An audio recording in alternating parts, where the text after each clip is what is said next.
महाराष्ट्र सरकार आणि यांच्या मोदी सरकारने SIR करताना पर्टिक्युलर अल्पसंख्याक लोकांना टार्गेट करूनच हा SIR केला असा आमचा स्पष्ट आरोप आहे।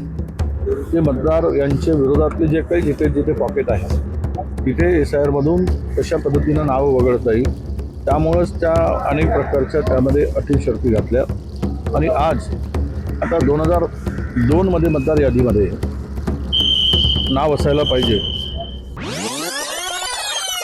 आता ते सगळं हे करत असं आता तर तुमचे 2 कोटी SIRच्या याचं झाले।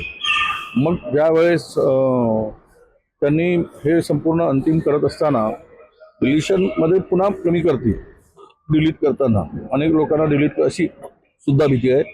त्यावर आमचं पूर्ण लक्ष आहे आणि जर असा काही प्रकार केला तर आम्ही याविरुद्ध जन आंदोलन करू आणि याचं उत्तर सरकारला द्यावं लागेल। असं आहे जे जे बोलत आहेत ते भांबावले आहेत, घाबरले आहेत, प्राईम मिनिस्टर दर्गे म्हणून त्यांच्या बोलण्यातून अशा प्रकारचे वक्तव्य येत आहे।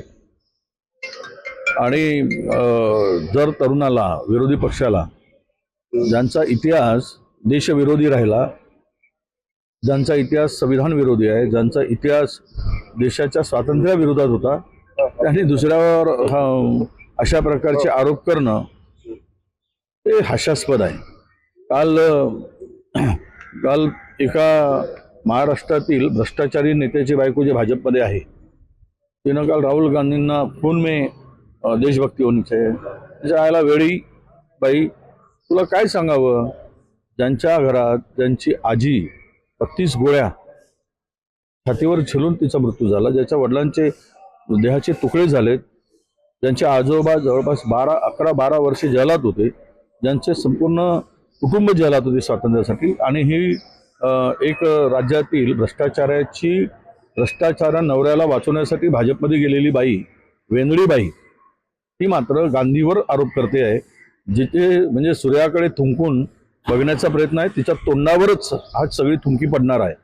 म्हणून अशा प्रकारची गांधी घराण्यावर आरोप करणं, कुटुंबावर आरोप करणं, विरोधकावर आरोप करणं, प्राईम मिनिस्टरचे जे आरोप आहे हे हास्यास्पद आहे। देशाने याला पुन्हा लोकांना रस्त्यावर उतरण्यासाठी प्राईम मिनिस्टर मजबूर करतायत काय असे वक्तव्य करू अशा प्रकारचं वातावरण देशभरात आहे। याच्यामध्ये खूप मोठा भ्रष्टाचार आहे, गैरप्रकार आहे, याची चौकशी झालीच पाहिजे।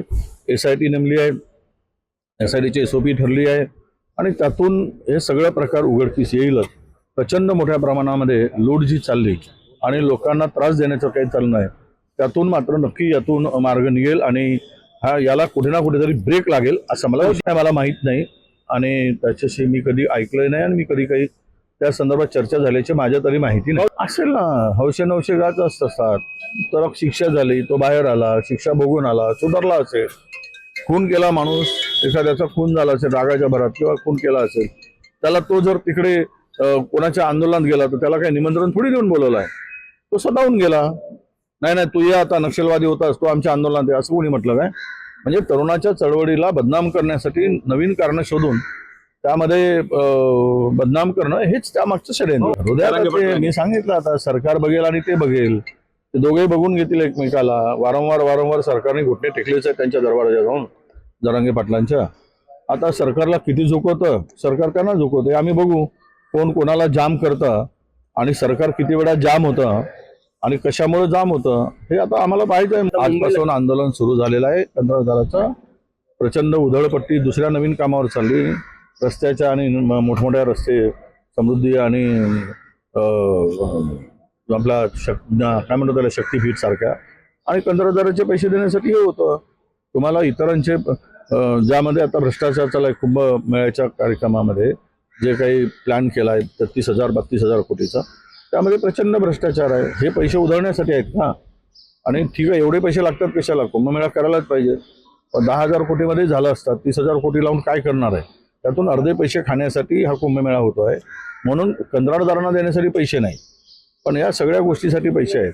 आज कंत्राटदार आत्महत्या करतोय, कर्जबाजारी झालाय, उद्ध्वस्त झालाय, ग्रामीण रस्ते असतील, शहरी कुठल्याही रस्त्याची कामं असतील कंत्राटदार करत नाही कारण त्याला पैसे मिळत नाही, तो बँक करप्ट झालाय।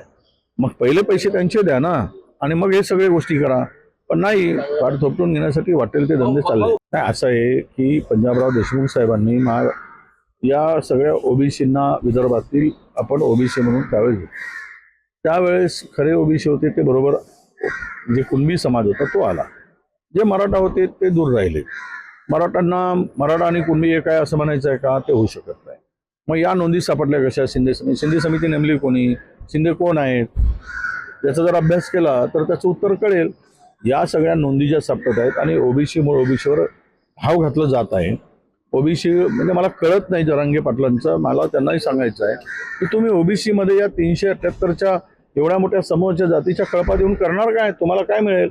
हा, तुम्ही एवढंच करू शकाल, आमच्यामध्ये येऊन आमचं सगळं हिरावून घेऊन जाल, आमचे 357 जागे त्यांना वाऱ्यावर सोडाल, तुम्ही त्यांना उद्ध्वस्त कराल, एवढंच करू शकाल. बाकी तुम्हाला अधिकचं काय मिळणार आहे? आज आरक्षणाची मर्यादा ठरलेली आहे. तुम्ही ते आरक्षण वाढवण्यासाठी प्रयत्न केला पाहिजे. जाऊ द्या ना आरक्षण 50%च्या वर, नाहीतरी 10% आपण EWS साठी दिलंच आहे. 70-80% करा, सगळ्यांचे मिळून एक आरक्षण करा. आणि जे काही मुठभर लोक आहेत आता ओपनचे, त्यांच्यासाठी ते EWS आहे. मग उर्वरित लोकांसाठी 90% करून टाका, म्हणजे झंझट तरी खतम होऊन जाईल. लोकसंख्येनुसार होऊ देत, त्यांची जेवढी संख्या आहे तेवढं त्यांना देऊन टाका आरक्षण. राहायला यांना पॉलिटिकल आरक्षण संपवायचं, आमचं घ्यायचं आहे. त्यामुळे हे सगळे गोंधळ आहे. म्हणजे तिथे आता मराठवाड्यामध्ये ज्या काही नगर परिषद, जिल्हा परिषद, महानगरपालिका झाल्या, त्यामध्ये नव्यानं दाखले घेतलेलेच 80 लोक गेलेत.